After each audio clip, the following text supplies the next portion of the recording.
नमस्कार, मैं हूं राजेश पांडे। आप देख रहे हैं श्री नारद मीडिया। नारद मीडिया का ये स्टूडियो है और यहाँ सभी लोग एकत्रित हैं महात्मा भाई को अपना श्रद्धा सुमन अर्पित करने के लिए, उनके बारे में कुछ याद करने के लिए। कई उनके साथ जो जेपी आंदोलन में साथ रहे वो उनके साथीगण हैं और ऐसे भी उनसे जिनका बहुत ही लगाव रहा, वो भी एक सादगी भरे प्रतिमूर्ति को आप सभी यहाँ पे उनकी एक शोक सभा नारद मीडिया के कार्यालय में स्टूडियो में आयोजित की गई है, जिसमें आप सभी उन्हें श्रद्धा सुमन अर्पित कर रहे हैं और सभी ये बिल्कुल ये कह रहे हैं कि जो महात्मा से महात्मा बनने तक की उनकी जो यात्रा है वो बड़ा ही सुखद रहा है और बड़ा ही एक अनुभूति रहा है। सीमान इसको हमेशा याद करता रहेगा और वही जीरादेई जहाँ के डॉक्टर राजेंद्र प्रसाद रहे हैं, वहीं से ये महात्मा भाई आते हैं। और अब ये माना जाएगा कि जब जब जीरादेई में डॉक्टर राजेंद्र प्रसाद की बात होगी, महात्मा भाई ज़रूर याद आएंगे, महात्मा भाई ज़रूर याद आएंगे। कहा जा सकता है कि बड़े शौक़ से सुन रहा था जमाना आपको, आप दास्तां सुनाते सुनाते चल दिए। नारद मीडिया उन्हें अपनी श्रद्धा सुमन अर्पित करता है। महात्मा भाई हमारे बीच नहीं रहे। 4 दशकों का साथ,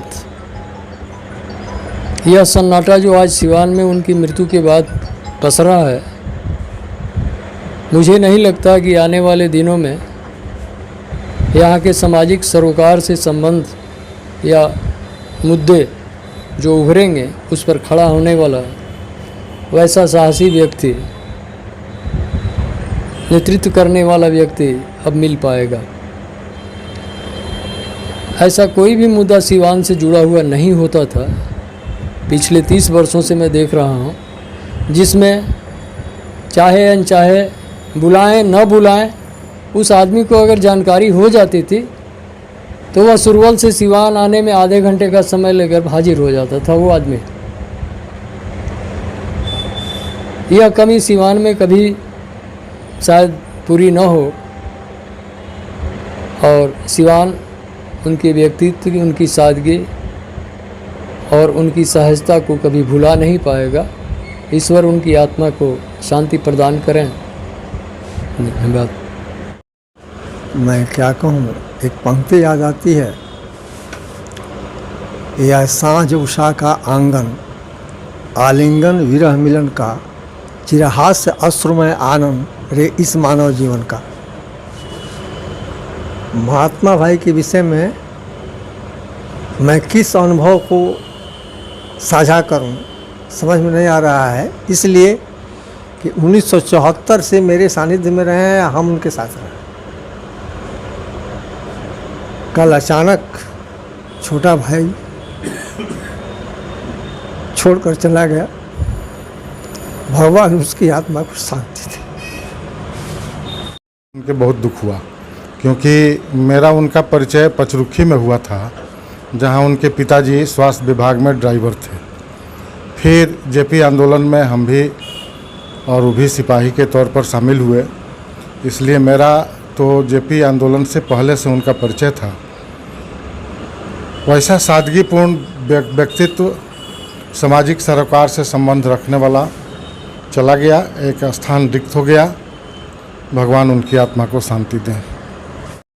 उनका व्यक्तित्व हम लोगों को हमेशा याद उनकी दिलाती रहेगी। संस्कार भारती परिवार उनको विनम्र श्रद्धांजलि अर्पित करती है। संस्कार भारती परिवार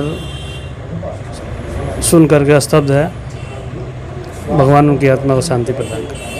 गांधी जी के मृत्यु से बहुत सिवान में शोक है और ऐसा पूर्ति पूरा नहीं हो पाएगा। मैं ये कहता हूँ, इसका मृत्यु जो है ये बहुत दुखद है और हम लोगों के एक अभिभावक के रूप में थे। कहीं उनको डांटने में हम लोगों को कहीं दिक्कत नहीं होती थी, डांटते भी थे और दुलार भी करते थे, प्यार भी करते थे और वे संत स्वभाव के थे। उनके अंदर कोई भेदभाव या छल प्रपंच वाले व्यक्ति नहीं थे। जो भी होता था सामने वो बोलते थे। आज उनकी कमी हम लोगों को खल रही है और शायद इनकी कमी कभी पूरी नहीं होगी। सामाजिक जीवन बिताने वाले महात्मा भाई अपने नामों को अर्थ को साकार करने के लिए अनेक कार्य उनको सिद्ध करता है। जेपी आंदोलन हो तो या जेपी जयप्रकाश की नारायण की मूर्ति हो तो ऐसे अनेकों कार्य हैं। आज बरबस ही उनके नाम के आगे महात्म न कह के मैं महात्मा शब्द यूज करना ज़्यादा अच्छा समझता हूँ। महात्मा इसलिए कि हम सामाजिक कार्यकर्ताओं को एक प्रेरणा दिए, एक आगे का मार्गदर्शन भी उनसे मिला। इसी के साथ विशेष ना बात करते हुए मैं ऐसे सादगीपूर्ण महात्मा को नमन करता हूँ। यह अत्यंत दुखद समाचार सुनने को मिला कि महात्मा भाई हम लोगों के बीच नहीं रहे। जेपी मूवमेंट में हम लोगों का परिचय हुआ था और उनका जीवन पूरा पूरा समाज के लिए समर्पित था। जब भी मिले, जब भी देखने को मिला, वह सामाजिक कार्यों में दिन रात संलग्न रहते थे। लगता था कि घर का उनको कोई काम ही नहीं है और पूरे समय समाज के लिए उन्होंने उत्सर्ग किया और हरदम ऊर्जा से ओतप्रोत रहते थे और उनका जीवन एक सादगीपूर्ण जीवन था और सच्चे व्यवहार और प्रेम के प्रतिमूर्ति थे महात्मा भाई। महात्मा भाई का प्रेम स्नेह हम जानते हैं कि सभी सामाजिक कार्यकर्ताओं को मिला करता था। उनका विशेष परिचय यह था कि उनका थोड़ा सा भी परिचय अगर किसी से होता था तो वो चिल्ला कर बुलाते थे और भाई क्या समाचार बा, यह ज़रूर पूछते थे, उसका समाचार पूछते थे। अपना हाल नहीं बताते लेकिन दूसरे का समाचार पूछते थे और ऊर्जा से ओतप्रोत होकर के उनका जीवन आज समाप्त हो गया। और भगवान से मैं यह प्रार्थना करूंगा कि अपने चरणों में ऐसे महात्मा को स्थान दें और यह ऐसे व्यक्ति समाज के लिए बराबर अनुकरणीय रहेंगे और उनके प्रति मैं अपनी विनम्र श्रद्धांजलि अर्पित करता हूं। बस इन्हीं महात्मा भाई नहीं हैं, ये बात समझ में नहीं आ रही है। अचानक उनके नहीं रहने की खबर आई और ऐसे लगा जैसे कोई अपना बहुत सगा बिछड़ गया हो और ये विश्वास भी नहीं हो रहा था कि महात्मा भाई नहीं हैं।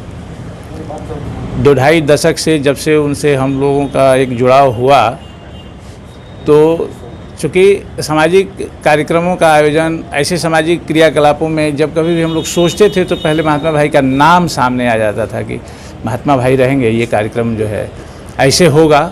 एक अंदर से बल मिल जाता था उनके रहने से। लगता था कि नहीं, कोई है, कहीं किसी चौराहे पर अगर कोई बात होती है, अगर हम किसी कॉज के लिए खड़े हैं तो शायद महात्मा भाई उसमें सबसे आगे हैं।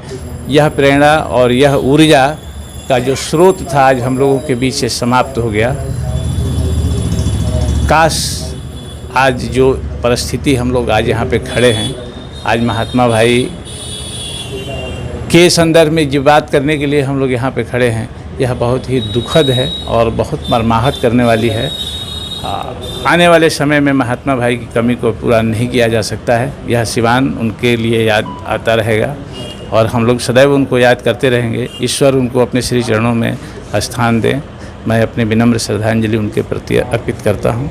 सिवान के एक चिंता करने वाले, चिंतन करने वाले, एक अच्छे समाज सेवी चले गए, ये बहुत दुखद बात है। मैं उन्हें विनम्र श्रद्धांजलि अर्पित करता हूँ। भगवान उनको अपने शरणों में लें।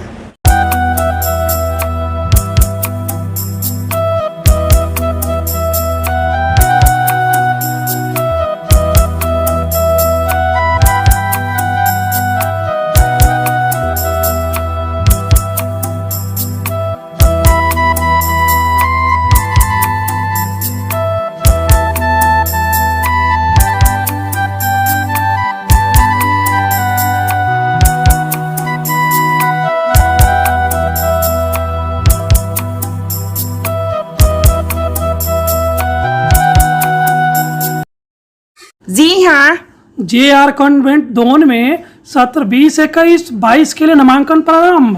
वर्ग नर्सरी से 11वीं तक। सा विद्या विमुक्तये। विद्या वही है जो मुक्ति दिला दे।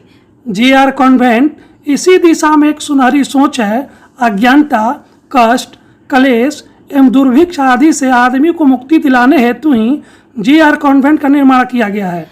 हमारे यहाँ आधुनिक संसाधनों से विद्यार्थियों का सर्वांगीण विकास कर उन्हें ज्ञान और विज्ञान में पारंगत किया जाता है, ताकि वे कल अपना और देश का भी भविष्य उज्जवल कर सके। अब इसमें देर क्या है, आज ही अपने बच्चों का नामांकन JR कॉन्वेंट में यथाशीघ्र कराकर इसका लाभ उठावें। इस विद्यालय की विशेषताएं: आधुनिक भवन परिसर में बड़े बड़े सभागृह और नाट्यशाला भी हैं। साइंस, सामाजिक विज्ञान, गणित, कंप्यूटर विषयों के लिए पूर्ण सुसज्जित प्रयोगशालाएं, 10,000 से अधिक पुस्तकों की सुसज्जित लाइब्रेरी। बंगाल, उड़ीसा, असम, उत्तर प्रदेश, बिहार के कुशल प्रशिक्षित शिक्षक, बृहद खेल का मैदान, ऑनलाइन एवं आधुनिक तकनीक के द्वारा पठन पाठन, स्मार्ट क्लास, इंटरनेट कनेक्शन। 5 एकड़ में फैले इस मनोहर परिसर में भांति भांति के पेड़ पौधों से बच्चों को पर्याप्त ऑक्सीजन मिलते हैं। वर्ग 9 और 11वीं के बच्चों के लिए विशेष सुविधा। प्रत्येक दिन जॉन इलियट ITI में डीजल इंजन, मैकेनिकल और इलेक्ट्रिकल ट्रेड का निःशुल्क ज्ञान दिया जाता है। यह ITI स्कूल परिसर में ही स्थित है। आज ही संपर्क करें। JR कॉन्वेंट, सुनीता विद्यानगरी 2 दरौली, सिवान, बिहार। Mobile number 7547045118 9576466461। आप सभी से निवेदन है कि एक बार विद्यालय का अवलोकन स्वयं को अभिभूत करने के लिए अवश्य करें।